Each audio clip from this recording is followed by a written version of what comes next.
On April 18th, Secretary of State Rex Tillerson used a quarterly report submitted to Congress to argue that Iran has violated the spirit of the Joint Comprehensive Plan of Action and is the world's top sponsor of terror.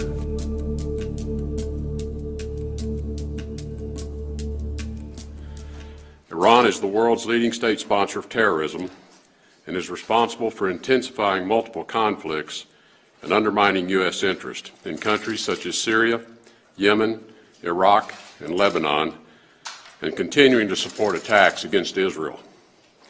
An unchecked Iran has the potential to travel the same path as North Korea and take the world along with it. The United States is keen to avoid a second piece of evidence that strategic patience is a failed approach.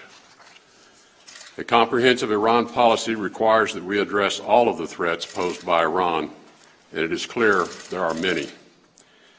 Iran continues to support the brutal Assad regime in Syria, prolonging a conflict that has killed approximately 500,000 Syrians and displaced millions more. Iran supports the Assad regime even as it commits atrocities against its own people, including with chemical weapons. Iran provides arms, financing, and training, and funnels foreign fighters into Syria. It has also sent members of the Iran Revolutionary Guards to take part in direct combat operations. Tillerson failed to mention that both Russia and Iran were invited in September of 2015 to assist the government of Bashar al-Assad in Syria in its fight against U.S., Saudi, and Turkish-supported jihadist groups. Iranian Revolutionary Guards were deployed on the ground while Russia conducted airstrikes. The United States, however, received no such invitation. It exploited the so-called Arab Spring and sent the CIA into Dara to foment unrest. Unlike the United States, Russia and Iran say they want stability in the Middle East. President Assad said as much in March 2015 during an interview with Charlie Rose. Syria and Iran and Russia see eye to eye regarding this conflict. And what is your obligation to both of them? What do you mean obligation? What do you owe them? Yeah, I know, but they didn't ask for anything, nothing at all. That's what I said. They don't do that for Syria. They do it for the region and for the world, because stability is very important for them. Because if you have conflicts here, it will burn somebody else there. If you want to talk about terrorism, terrorism has no boundaries. It sees no borders, no political borders. It's much more difficult to take any procedure to face it than do toward the internet, which is difficult to control. When you have ideology, it crosses everywhere. It could reach Russia, it could reach Turkey, anywhere else. So they have the same interest. Russia and Iran and many other countries who support Syria, not because they support the president, not because they support the government, because they want to help themselves and have stability in the region. The CIA has intervened in Syria since the 1940s, where it sponsored coups and assassination attempts. In Yemen, Iran continues to support the Houthis' attempted overthrow of the government by providing military equipment, funding, and training, thus threatening Saudi Arabia's southern border. Interdictions by Emirati forces in Yemen and coalition forces in the Arabian Sea have revealed a complex Iranian network to arm and equip the Houthis. According to a 2015 report to the United Nations Council Iran Sanctions Committee, Iran started providing small amounts of weapons to the Houthis in 2009, 5 years after the first round of fighting between the Houthis and government forces. Even the Washington Post admitted Iran's Islamic Revolutionary Guard and Hezbollah play a marginal role at best in Yemen, providing training and equipment to the Houthis, who are Shia Muslims. There is zero evidence Iran controls the Houthis or influences their decision-making. Iran has rejected allegations by a senior U.S. official that Tehran is sending arms to Yemen's Ansarullah movement, Foreign Ministry spokesman Bahram Qasimi says that, quote, such false claims are made while warmongering nations and arms manufacturers are selling lethal weapons to Saudi Arabia. He also said that Saudi warplanes are targeting Yemeni civilians with U.S. missiles every day.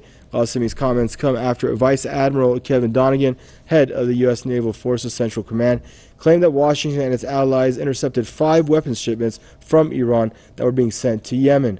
Iranian official further slammed Saudi Arabia's re-election as a member of the United Nations Human Rights Council, calling it a catastrophe and a bitter tragedy in history. In Iraq, Iran provides support to some Iraqi militant groups, primarily through the Quds Force, which has been undermining security in Iraq for years. Tillerson didn't put the relationship between Iran and Iraq into perspective. The two countries share a long border and an ancient cultural and religious heritage. In ancient times, Iraq formed part of the core of Persia for about 1,000 years. 2/3 of Iraq's population is Shia. The Iraqi cities of Najaf and Karbala are Shia holy sites where millions of Shias pilgrimage. The Baathists came to power in 1963 with the help of the CIA and persecuted the Shia majority. Saddam Hussein killed thousands of Shias and tortured and killed their religious leaders. After the U.S. invasion of Iraq in 2003, sectarian violence between the Shia and Sunni steadily escalated. Tens to hundreds of thousands of people were killed, and at least 2.7 million were internally displaced. Iran strongly opposed the U.S. invasion and occupation. It offered assistance to Iraq's post-war reconstruction and began bilateral relations. In 2005, Iraqi President Jalal Talabani visited Iran, becoming the first Iraqi head of state to visit Iran in almost 4 decades. Tillerson claims Iran is undermining security in Iraq. For those who know little about Iraq, this may seem plausible. However, it doesn't take much effort to understand the real truth. The U.S. invasion is responsible for destroying the Iraqi state, killing around 1 million people, and creating an environment for violence that's claimed thousands of additional lives.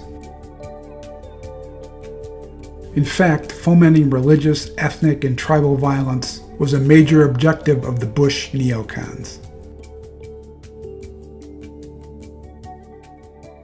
I believe that the sectarian violence is probably as bad as I've seen it in Baghdad in particular, and that if not stopped, it is possible that Iraq could move towards civil war. In 1996, 7 years before the invasion, David Wurmser, Richard Pearl, and Douglas Feith wrote a policy paper saying sectarian violence would be part of the effort to destroy Iraq and the dictatorship of Saddam Hussein. The U.S. encouraged violence by dividing up an interim government authority based not on technical skill or ideological affiliation, but ethnic and religious identity. The Bush neocons wanted a splintered and divided Iraq along ethnic and tribal lines, and hoped this would spill over into Iran, the ultimate target for destabilization. This plan was spelled out in the Clean Break document presented to Israel in 1996. The paper set out a plan for Israel to, quote-unquote, shape its strategic environment, beginning with the removal of Saddam Hussein. This plan was put into graphic form by Lieutenant Colonel Ralph Peters. His map of a Middle East divided along ethnic, religious, and tribal lines was published in the Armed Forces Journal in June of 2006.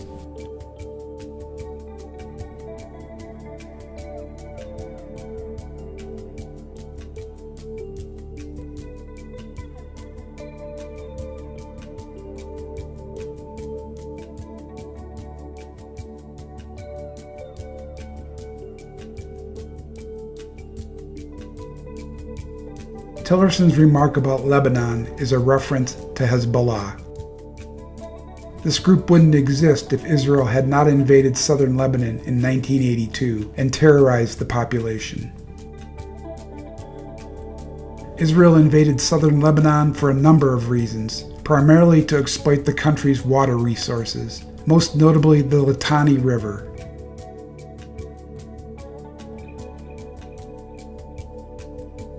The American engineer John Cotton devised a plan to divert water from Lebanon to Israel in 1954.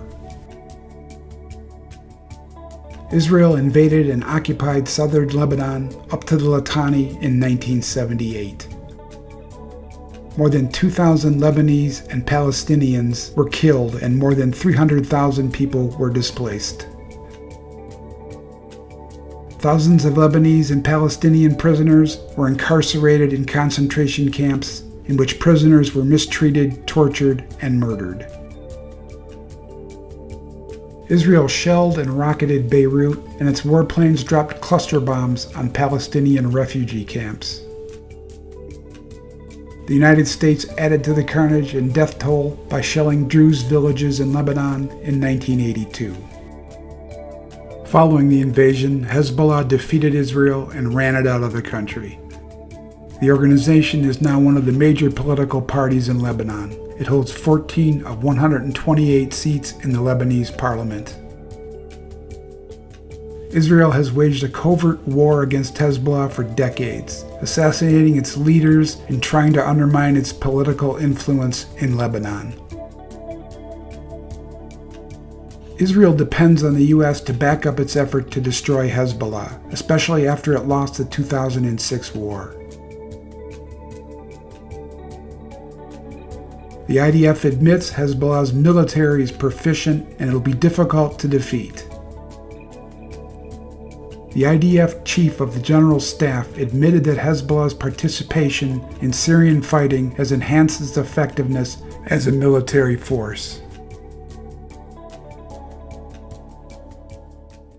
Let's say, show me 4 or 5 states with more firepower than Hezbollah: the US, China, Russia, Israel, France, and the UK. Gantz also repeated the widespread assessment that Hezbollah's participation in the fight against Takfiris in Syria has enhanced its combat experience. He added that Israel will one day have to face these enhanced capabilities once the next war erupts. In February, Hezbollah said it now has the capability of striking Israel's nuclear sites. Now, the Secretary General of Lebanon's resistance movement, Hezbollah, says group is always prepared for any future Israeli invasion. Sayyid Hassan Nasrallah has reiterated that the group's rockets can hit and destroy Israel's nuclear sites. Tillerson also mentioned the Palestinian group Hamas. In 2002, United Press International journalist Richard Sale reported on Israel's support of the Islamic group. It planned to use Hamas as a wedge against the Palestinian Liberation Organization. Israel's support for Hamas was, quote-unquote, a direct attempt to divide and dilute support for a strong, secular PLO by using a competing religious alternative. If you look at the history, you'll find out that Hamas was encouraged and really started by Israel because they wanted Hamas to counteract Yasser Arafat. And you say, well, yeah, that was better then and served its purpose, but we didn't want Hamas to do this. So then we as Americans say, well, we have such a good system, we're going to impose this on the world. We're going to invade Iraq and teach people how to be Democrats. We want free elections.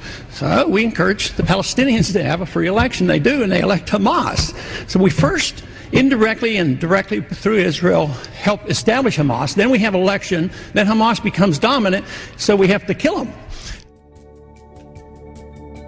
Hamas evolved from cells of the Muslim Brotherhood, a documented CIA and British intelligence asset.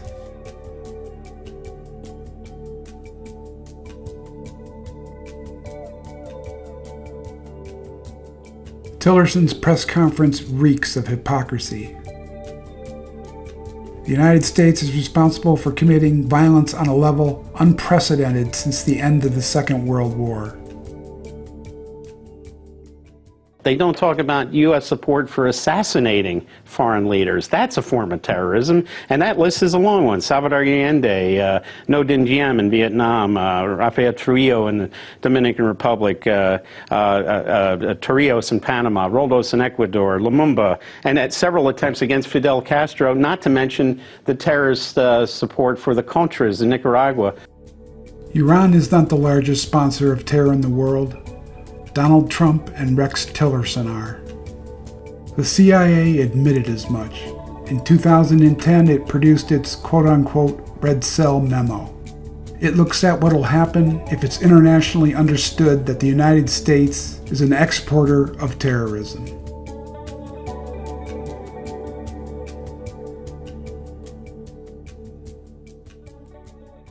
Is the CIA an army of individuals who have a license to kill? It's like Murder Incorporated, right? Oh, are you kidding?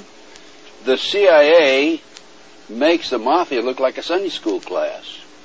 I mean, this is the problem with what's actually happening in Afghanistan. Look, the CIA has done in this country, what they've done to us is unbelievable. Look at the terrorist acts that have occurred. The CIA behind most, if not all of them.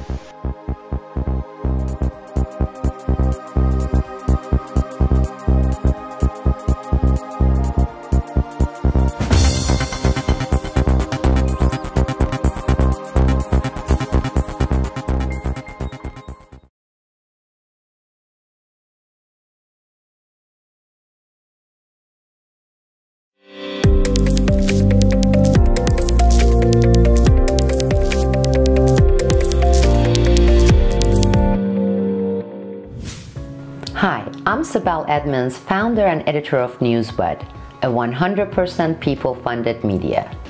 15 years ago, with multiple invocations of state secrets privilege and several gag orders, I became the most classified person in US history, despite this thing called the Constitution.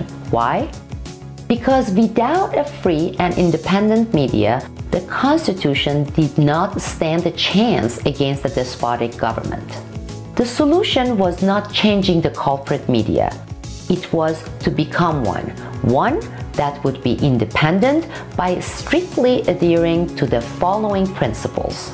No funding from foundation billionaires, aka sugar daddies. No dependency on corporate advertisement. No affiliation with the divide and conquer partisan groups. A 100% people-funded media with integrity. Here at Newsbud, our formula is very clear and very simple. Investigative reports, information, and analysis delivered professionally, independently, and with integrity. We have brought on board worldwide recognized and respected geopolitical experts. Our technical team members work around the clock in order to bring to you impeccably produced and edited multimedia presentations. Now, let's meet some of these incredible Newsbud team members. Hi, I'm Brock West from Australia. I'm Jeff DeRiso from Texas. Hi, I'm Spiro, and together we are the Newsbud production team. Every day, we are working hard behind the scenes to create the videos you see and enjoy at newsbud.com. With our combined years of experience, we aim to create the highest quality media that our supporters demand. But we're only one half of the Newsbud production team. Together with our expert hosts, we are producing daily content on all the important issues that matter to you. Hello friends, I'm Professor Filip Kovacevic. I'm the host of the weekly Russian Newspapers Monitor. In the show, I discuss the front page news stories from the major Russian newspapers and tell you what the Russian political elites are reading and writing. I'm Kurt Nimmo, the producer of the Geopolitical Report, which you can find on Mondays on the Newsbud website. The Geopolitical Report analyzes foreign policy and other current events that the mainstream media refuses to cover. Hi, I'm Constitutional Attorney John W. Whitehead, President of the Rutherford Institute. Be sure to watch my new show, Battlefield America, every Tuesday morning at Newsbud. We'll be talking about the many ways in which our freedoms have become casualties in the police state's all-out war on the American people. I'm Peter Lee, and I host Newsbud's China Watch, which airs with a fresh episode every Wednesday morning. Watch it. I'm committed to reporting important news and perspectives on the rise of China and trends in Asia that are reshaping our entire world. I'm Jeff DeRiso, host of the show Mind Hack. Mind Hack is the show that explores the intersection between the workings of the human mind and the explosion of innovation in the fields of digital technology. So join me each Friday for Mind Hack, only on Newsbud. Newsbud also offers weekly special productions available only to Newsbud activist community members. In partnership with our supporters, our growing membership base continues to drive our reach, growth, and effectiveness. However, Newsbud's continued success depends on you. Make a stand and join the Newsbud media revolution. More than ever, alternative media is under attack, and that's why we need your help. It's time to wake up, America, get informed, get active, and stay in the battle. Please join me in being a part of the movement for real, honest news. It is amazing to me what Newsbud has accomplished in less than 1 year. Just imagine where we will be in 1 year from now with your support. Contribute to the Newsbud Kickstarter and join the Newsbud community.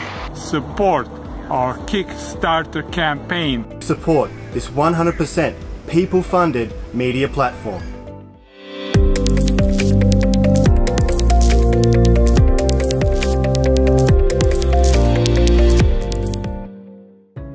There is corporate mainstream media. There are pseudo-alternative propaganda and agenda-driven news outlets. There are many junk sites delivering junk news. And then there is Newsbud, an independent and professional information source, a nonpartisan medium where people come together rather than being divided.